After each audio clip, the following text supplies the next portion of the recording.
Mapagpalang araw po sa inyong lahat. Welcome to DJ Sean Stories.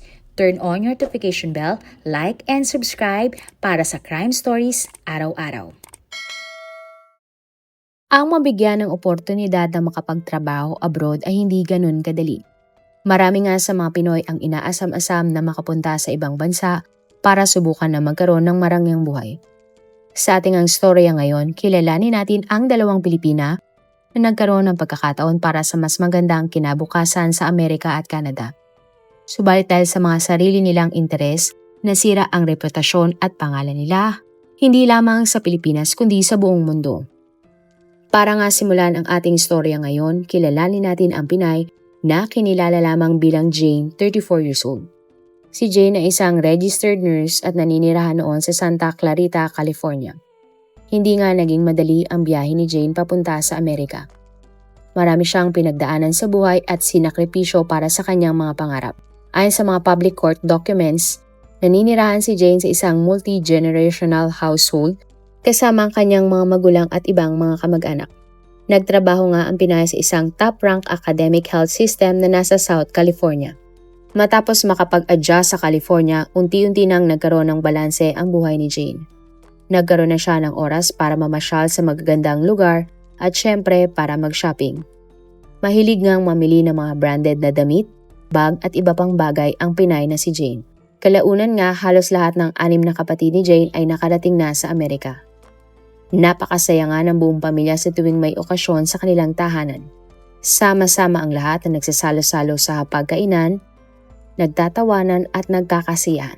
Base nga sa mga larawan online, masasabi na malaki na ang iginanda at pinagbago ng buhay ni Jane mula nang siya ay napunta sa Amerika.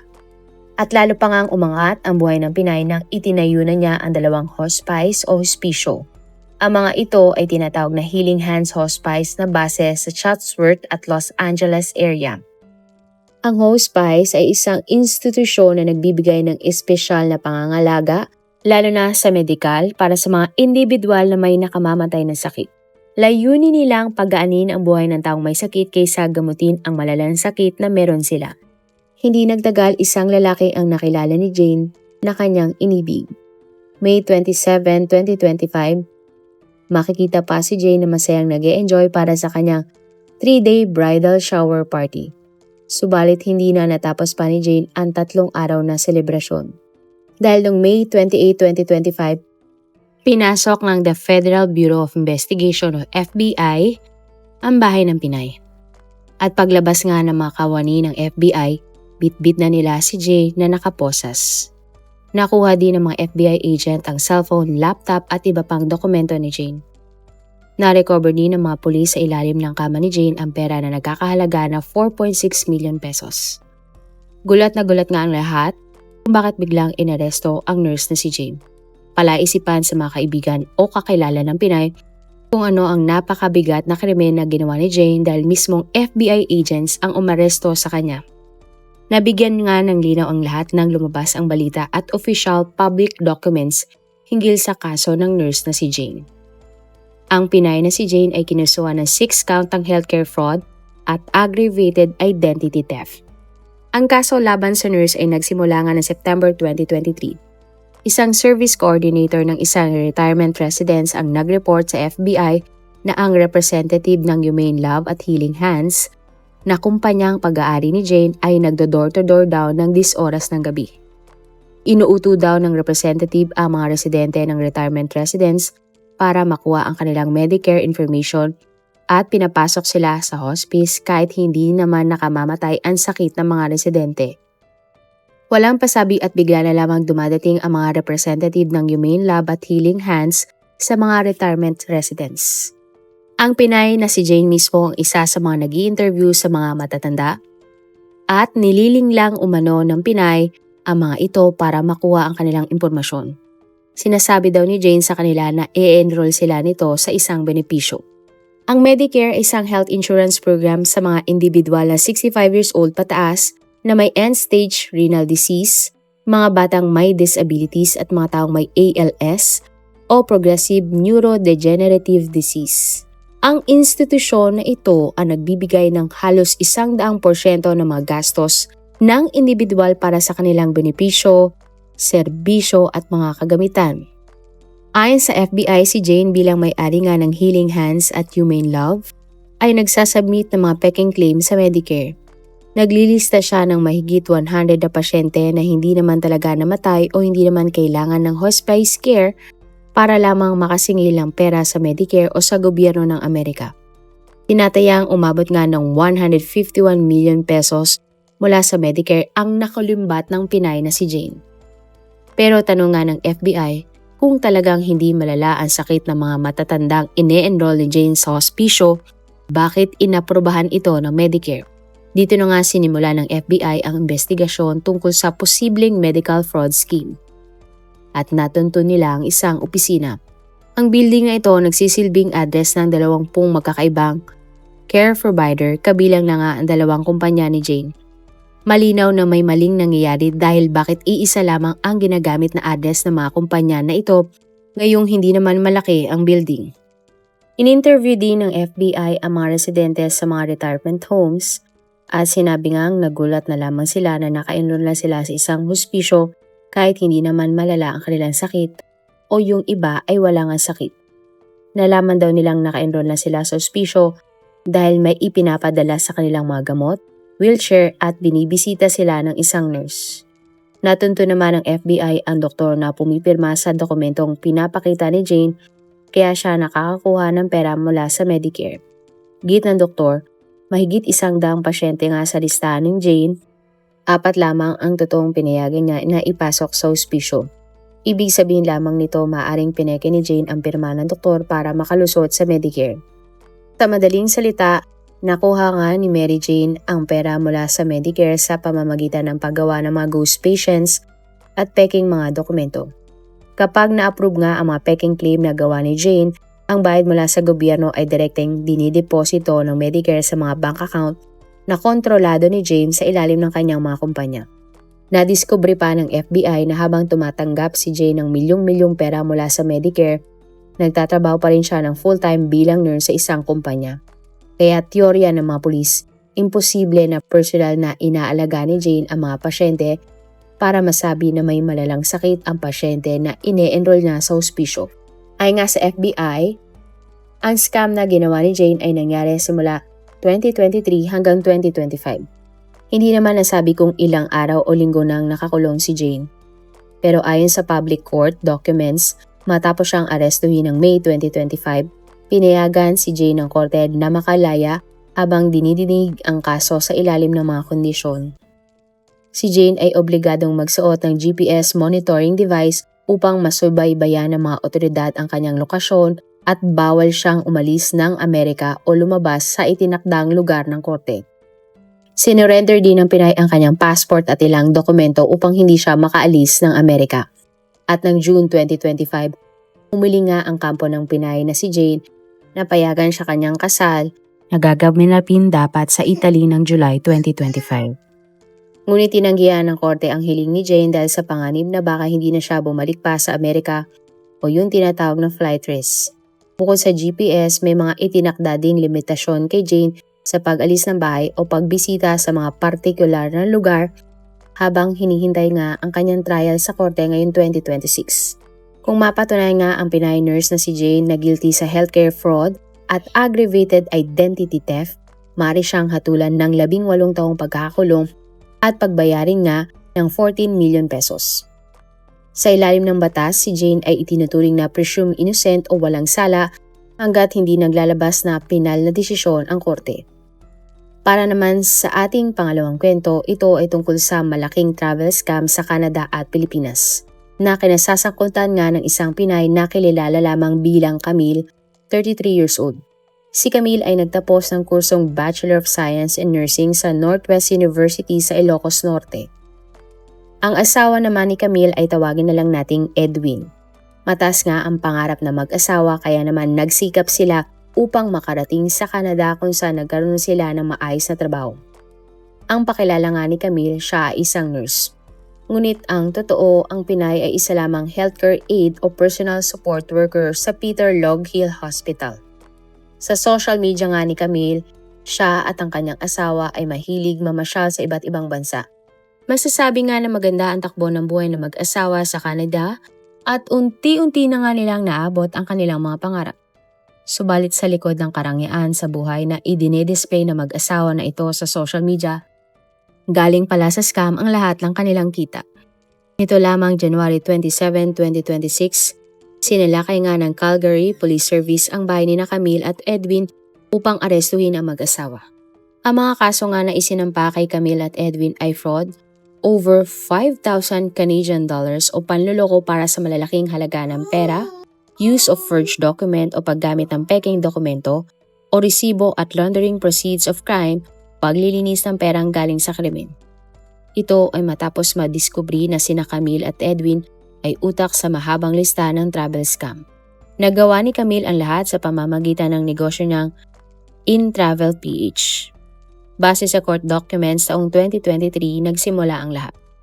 Naging aktibo ang promosyon ng IT Travel PH sa Facebook kung saan nag-aalok si Camille ng napakamurang ticket ng mas mababa kaysa sa market price na ticket. Ang halimbawa nga ng presyo ng ticket na inaalok ni Camille ay 35 hanggang 39,000 pesos para sa isang round trip na Canada to Philippines. Subalit kung talagang magbubuka sa isang lehitimong website, ang ticket ay nagkakahalaga ng mahigit 150,000 pesos hanggang 132,000 pesos.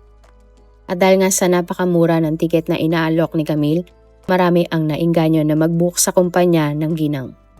Kapag nakakabayad na ang kliyente, bigla na lamang silang makakatanggap kay Camille ng text o chat na cancel umano ang kanilang flight o ire-rebook na lamang ang kanilang mga ticket.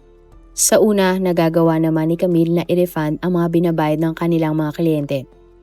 Meron din namang pagkakataon na talagang nakakabiyahe ang customer na nagbubook ng ticket sa Pinay. Subalit nagbago ang lahat ng kalagitnaan ng taong 2024. Maraming mga Pilipino sa Canada ang nagsimulang mag-post sa mga Facebook groups dahil hindi na sumasagot si Camille matapos makuha mula sa kanila ang bayad sa pamamagitan ng e-transfer. Nadiskubri ng mga biktima ang pattern o modus ni Camille.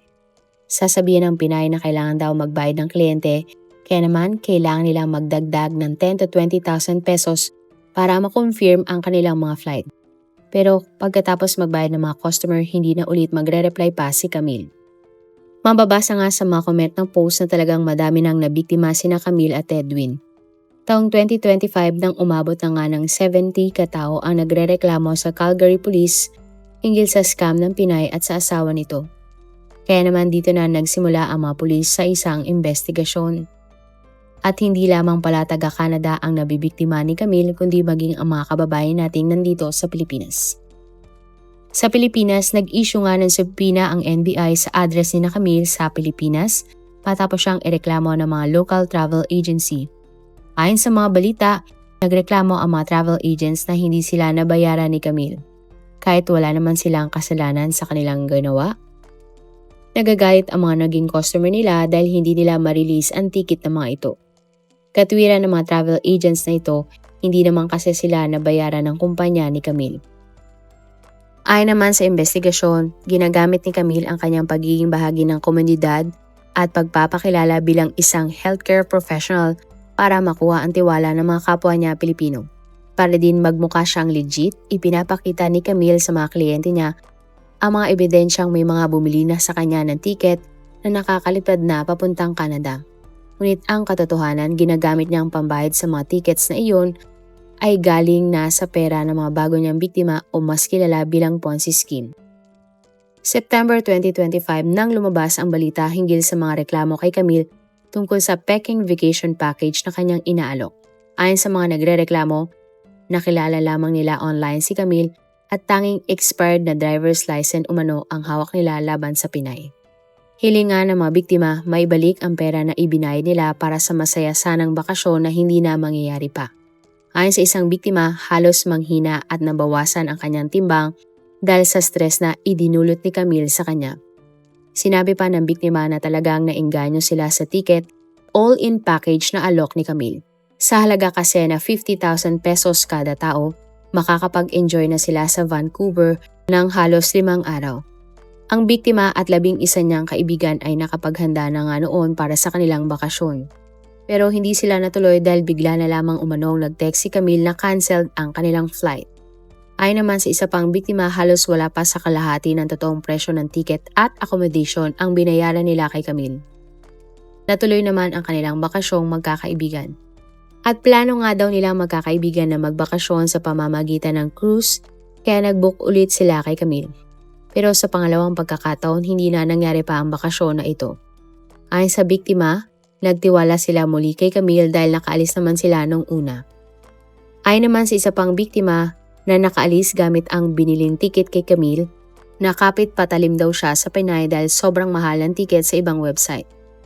Ayon sa mga balita, lumutang ang may-ari ng isang travel agency na siyang nagbubuk ng bakasyon ng mga kliyente ni Camille.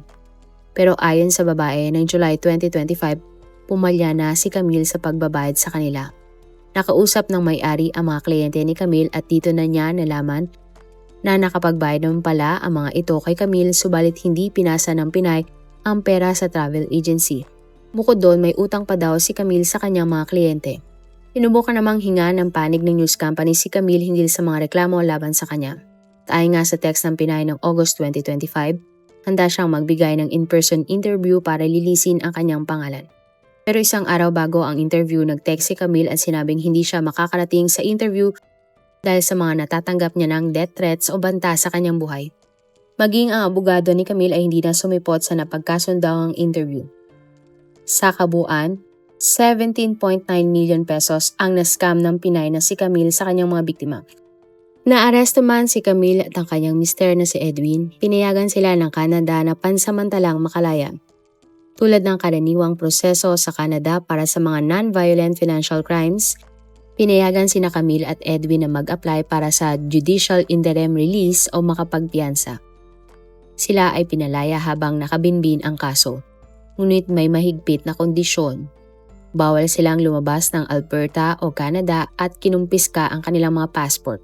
Bawal din sila magpatakbo ng anumang negosyong may kinalaman sa travel o paghawak ng pera ng ibang tao. At kailangan nga nila na mag-report sa mga pulis sa mga itinakdang schedule. Kapag napatunayang guilty ang mag-asawa sa kasong fraud, forgery at money laundering, maaari silang hatulan ng 14 hanggang 24 years na pagkakakulong sa Canada. Ayon sa mga balita, sina Camille at Edwin ay pinaniniwala ang mga permanent residents o nasa ilalim ng work permit at hindi pa Canadian citizens.